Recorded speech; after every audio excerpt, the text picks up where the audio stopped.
Donald Trump ने भारत के प्रति जो दोहरा व्यवहार दिखाया है, उसने पूरी दुनिया को सोचने पर मजबूर किया है कि आखिर डोनाल्ड ट्रंप चाहते क्या हैं।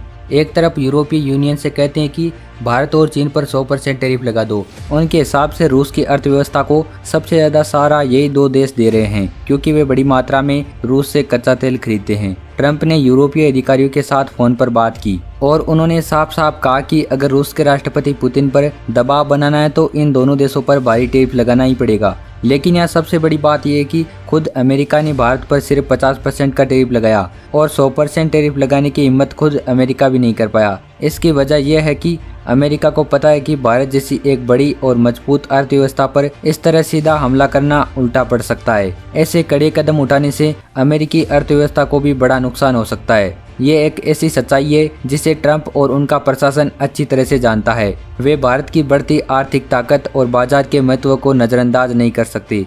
वहीं दूसरी तरफ यही ट्रंप भारत को लेकर अचानक नरम भी दिख रहे हैं। डोनाल्ड ट्रंप ने सोशल मीडिया ट्रूथ पर एक पोस्ट किया जिसमें उन्होंने लिखा कि भारत और अमेरिका के बीच व्यापारिक रुकावटें दूर करने पर बातचीत जारी है। उन्होंने ये भी बताया कि आने वाले हफ्तों में वे प्रधानमंत्री मोदी से सीधे बातचीत करेंगे। ट्रंप ने यह भी भरोसा जताया कि उन्हें पूरा यकीन है भारत और अमेरिका मिलकर एक सफल नतीजे पर पहुंचेंगे। यह बयान ट्रंप की पुरानी आक्रामकता से बिल्कुल अलग था, जिसने दुनिया को चौंका दिया। इसके अलावा ओवल ऑफिस में मीडिया से बातचीत करते हुए भी ट्रंप ने एक बयान दिया। उन्होंने कहा कि मैं हमेशा मोदी का दोस्त रहूंगा और वो एक महान प्रधानमंत्री है, लेकिन फिलहाल उनके उठाए गए कदम मुझे पसंद नहीं है। ट्रंप का ये दोहरा व्यवहार साफ तौर पर दिखाई दे रहा है। एक तरफ वो मोदी को अपना दोस्त बता रहे हैं और भारत से रिश्तों की तारीफ कर रहे हैं, तो वहीं दूसरी तरफ यूरोपीय देशों को उकसा रहे हैं कि भारत पर 100% टैरिफ लगा दो। यह उनकी अमेरिका फर्स्ट नीति का हिस्सा हो सकता है, लेकिन ये भारत जैसी मजबूत कूटनीतिक शक्ति को भ्रमित करने की कोशिश भी है। ट्रंप के इन बयानों पर प्रधानमंत्री मोदी ने भी सोशल मीडिया पर एक बहुत ही समझदारी भरा जवाब दिया। उन्होंने लिखा कि भारत और अमेरिका करीबी दोस्त है और हमें खुशी होगी दोनों देशों के बीच बातचीत और भी मजबूत हो। भारत ने ट्रंप की बातों का सकारात्मक जवाब दिया और रिश्तों का भरोसा भी दिखाया, लेकिन जानकार ये मानते हैं कि ट्रंप की असली रणनीति रूस को कमजोर करने की है और इसके लिए वो भारत पर दबाव बनाने की कोशिश कर रहे हैं। हालांकि भारत इस दबाव में नहीं झुका। चीन और जापान ने अमेरिका से बातचीत करना शुरू कर दिया, लेकिन भारत ने चुप्पी साधे रखी और ये चुप्पी ट्रंप को सबसे ज्यादा परेशान कर रही है। ट्रंप प्रशासन ये समझ नहीं पा रहा कि आखिर भारत किस दिशा में जाएगा। यही वजह है कि ट्रंप के सलाहकार बार बार भारत के खिलाफ बयान दे रहे हैं, जबकि खुद डोनाल्ड ट्रंप कभी दोस्ती दिखाते हैं तो कभी सख्ती के कार्ड खेलते हैं। ये स्थिति दर्शाती है कि भारत ने अपनी कूटनीति से अमेरिका को असमंजस में डाल दिया और ये भारत की सबसे बड़ी जीत है। अमेरिका अच्छी तरह जानता है कि रूस की अर्थव्यवस्था इस समय केवल कच्चे तेल और गैस के निर्यात पर टिकी हुई है और इसके सबसे बड़े बाजार है भारत और चीन। आंकड़े बताते कि रूस से तेल खरीदने में चीन का हिस्सा लगभग 40% है, जबकि भारत भी रूस से लगभग 38% तेल खरीदता है। इसका मतलब है कि रूस को जो भी आर्थिक मदद मिल रही है उसका सीधा श्रेय भारत और चीन की तेल खरीद को जाता है। ट्रंप यही बार बार यूरोप को समझा रहे हैं। वह यूरोपीय नेताओं से कह रहे हैं कि अगर रूस को कमजोर करना है तो भारत और चीन को आर्थिक रूप से निशाना बनाओ।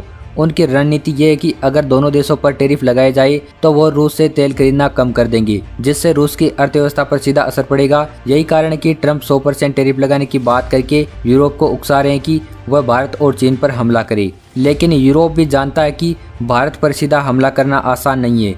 भारत यूरोप का एक बहुत ही महत्वपूर्ण व्यापारिक साझेदार है। सिर्फ 2023 में ही भारत और यूरोपीय यूनियन के बीच व्यापार करीब $150 अरब से भी ज्यादा रहा।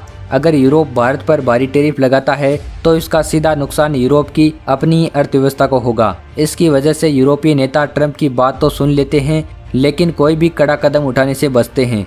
बात करें चीन की तो चीन पहले से ही अमेरिका और यूरोप दोनों के लिए एक बड़ी चुनौती है। ट्रंप की रणनीति है कि चीन और भारत दोनों को एक तरह से देखा जाए और यूरोप को उन पर दबाव बनाने के लिए कहा जाए। लेकिन ये साफ हो गया कि भारत और चीन की स्थिति बिल्कुल अलग है। चीन पर पहले से ही यूरोप और अमेरिका ने कई भारी टैरिफ और पाबंदियां लगाई हुई है, जबकि भारत को अभी भी एक रणनीतिक साझेदार के रूप में देखा जा सकता है। यही बड़ा अंतर ट्रंप की पूरी रणनीति को कमजोर बना देता है। यूरोप की सबसे बड़ी परेशानी यह है कि अगर वह ट्रंप की बात मानकर भारत पर दबाव डालता है तो रूस और चीन दोनों करीब आ जाएंगे, और अगर भारत को भी नाराज कर दिया गया तो यूरोप के लिए एशिया में कोई भी भरोसेमंद दोस्त नहीं बचेगा। यही वजह कि ट्रंप की ये चाल यूरोप के लिए एक बड़ी उलझन बन गई है। दोस्तों, आपकी क्या राय है इसके बारे में कमेंट करके जरूर बताइए, और अगर आपको ये वीडियो पसंद आया तो वीडियो को लाइक करके चैनल को सब्सक्राइब जरूर करें।